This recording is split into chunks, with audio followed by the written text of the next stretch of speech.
نحمده ونصلی علی رسول الکریم اما بعد۔ اللہ کے نبی صلی اللہ علیہ وسلم نے فرمایا کہ کفا بالمرء کذبا ان یحدث بکل ما سمع، کہ ایک آدمی کے جھوٹا ہونے کے لیے صرف اتنا کافی ہے کہ وہ آدمی جو بات سنے اس کو بغیر تحقیق کے، بغیر سوچے، بغیر سمجھے، سنی سنائی بات پر اس بات کو لوگوں میں پھیلانا شروع کر دے، اس کو لوگوں میں بات کرنا شروع کر دے۔ فرمایا اس آدمی کے جھوٹا ہونے کے لیے کافی ہے۔ جس کے بارے میں یہ بات کر رہا ہے اس کا تو معلوم نہیں وہ صحیح ہے غلط ہے، سچ کی کوئی تحقیق نہیں کی، اس نے اس بات کی کوئی تحقیق نہیں کی کہ یہ بات صحیح ہے یا غلط ہے، لیکن بغیر تحقیق کے اس کو لوگوں میں بیان کرنا شروع کر دیا، بھائی فلانے نے یہ کہا، فلانے نے یہ کہا، فلانے نے یہ کہا، فلانا ایسا ہے، وہ ویسا ہے، یہ ایسا ہے۔ فرمایا اس آدمی کے جھوٹا ہونے کے لیے یہی کافی ہے جو بات بیان کر رہا ہے۔ اس لیے کوئی بھی بات آپ کے پاس پہنچے، کہیں سے کوئی خبر پہنچے، اول تو اس کی تحقیق کریں کہ بھائی اس خبر میں صداقت ہے یا نہیں ہے۔ اب موٹی سی مثال اس کی ہے کہ ہمارے موبائل کے اوپر آئے دن فیس بک پہ اور میسیجز پہ، واٹس ایپ پہ اور ادھر ادھر میسیج آ رہے ہوتے ہیں، بھائی یہ حدیث ہے، یہ قول ہے، یہ فلانے کا قول ہے، یہ علی رضی اللہ تعالیٰ عنہ کا قول ہے، یہ حسن رضی اللہ تعالیٰ عنہ کا قول ہے، یہ عمر رضی اللہ تعالیٰ عنہ کا قول ہے، یہ امام شافعی کا قول ہے، یہ ابو حنیفہ رحمۃ اللہ علیہ کا قول ہے۔ جب تک آپ کو کسی مستند جگہ سے اس بات کا پتہ نہ چلے کہ یہ بات جو بیان کرنے والا یہ جھوٹ نہیں کہہ سکتا، اس کی یہ جو بات کر رہا ہے یہ سچ کر رہا ہے، اس وقت تک اس بات کو آگے نہ پھیلائیں۔ ایسی سنی سنائی باتیں، من گھڑت باتیں اس کو ہم سنتے ہیں اور سننے کے بعد اس کو لوگوں میں پھیلانا شروع کر دیتے ہیں۔ من گھڑت باتیں ہوتی ہیں، من گھڑت احادیث ہوتی ہیں، من گھڑت اقوال ہوتے ہیں، من گھڑت واقعات ہمارے بنے ہوئے ہیں، وہ ہم لوگوں میں بیان کرنا شروع کر دیتے ہیں۔ اس لیے کوئی بات آپ تک پہنچے، کوئی آپ کو حدیث پہنچا رہا ہے، کوئی آپ کو موبائل میں فارورڈ کر رہا ہے، کوئی آپ کو فیس بک پہ بھیج رہا ہے، کسی طریقے سے آپ کو میسیج میں آ رہا ہے، آپ کو کہیں محلے میں، علاقے میں، آپ کو گھر کے اندر کوئی بات پتہ چلتی ہے تو پہلے آپ اس بات کی تحقیق کریں کہ بھائی یہ بات صحیح ہے یا غلط ہے۔ اللہ کے نبی نے فرمایا من کذب علیہ متعمدا فلیتبوأ مقعدہ من النار، جو آدمی مجھ پر جان بوجھ کر جھوٹ بولتا ہے اس کو چاہیے اپنا ٹھکانہ جہنم میں بنا، اس کا ٹھکانہ جہنم کے اندر ہے۔ اب ہمارے پاس موبائل میں ایک میسیج آ گیا بھائی یہ حدیث ہے،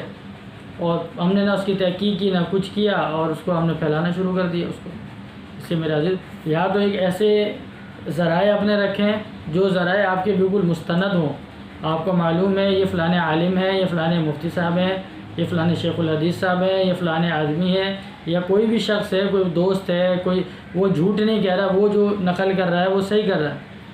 ہمیں تو ہمارے اساتذہ کہتے تھے کہ بھائی آپ جو کتابوں کے اندر پڑھتے ہو، ہمیں نصیحت کی ہمارے اساتذہ نے کہ آپ جو کتاب کے اندر کسی کتاب میں پڑھتے ہیں کہ بھائی یہ حدیث بخاری میں لکھی ہوئی ہے، یہ حدیث مسلم میں لکھی ہوئی ہے، تو آپ وہاں پڑھنے کے بعد اس حوالے کو دیکھ کر اس حدیث کو بخاری میں دیکھو کہ بخاری میں واقعی میں لکھا ہوا ہے کہ نہیں لکھا ہوا، حدیث میں مسلم میں دیکھو، ترمذی میں دیکھو، جو حوالہ لکھا ہو اس حوالے کی تحقیق کرو کہ وہاں پر یہ موجود ہے یا نہیں ہے۔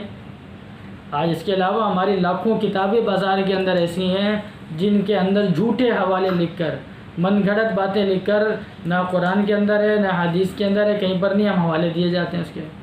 تو فرمایا آدمی کے جھوٹا ہونے کے لیے کافی ہے کہ جو بات سنے اس کو بغیر تحقیق کے لوگوں میں پھیلانا شروع کر دیں۔ آپ کے پاس قرآن کی کوئی بات ہے، آپ کے پاس حدیث کی کوئی بات ہے، آپ کے پاس شریعت کی بات ہے، علاقے کی بات ہے، محلے کی بات ہے، کہیں کی بھی بات ہے، پہلے آپ اس بات کی تحقیق کریں یہ بات صحیح ہے، اس کے بعد وہ بات آگے بھیجیں، بجائے اس کے کہ ہم اس گناہ کبیرہ کے اندر اور اس لوگوں میں شامل ہو جائیں کہ جن کا ٹھکانہ جہنم کے اندر ہے۔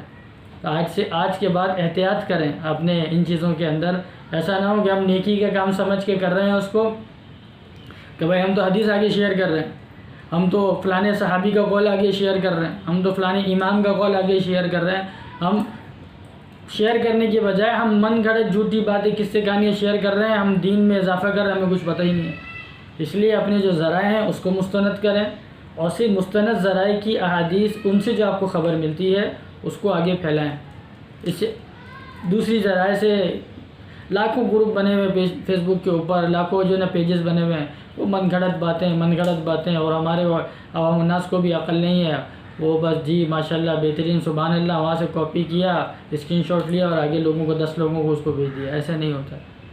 تحقیق کریں، علماء سے پوچھیں، محلے میں ہو، علاقے میں ہو، صرف قرآن حدیث نہیں، اس کے علاوہ بھی آپ تک کوئی خبر پہنچتی ہے کہ فلانا آدمی جھوٹا ہے، فلانا شرابی ہے، فلانا زانی ہے، فلانے نے آپ کے بارے میں یہ کہا، اس نے آپ کے بارے میں یہ کہا، اس بات کی بھی تحقیق کریں،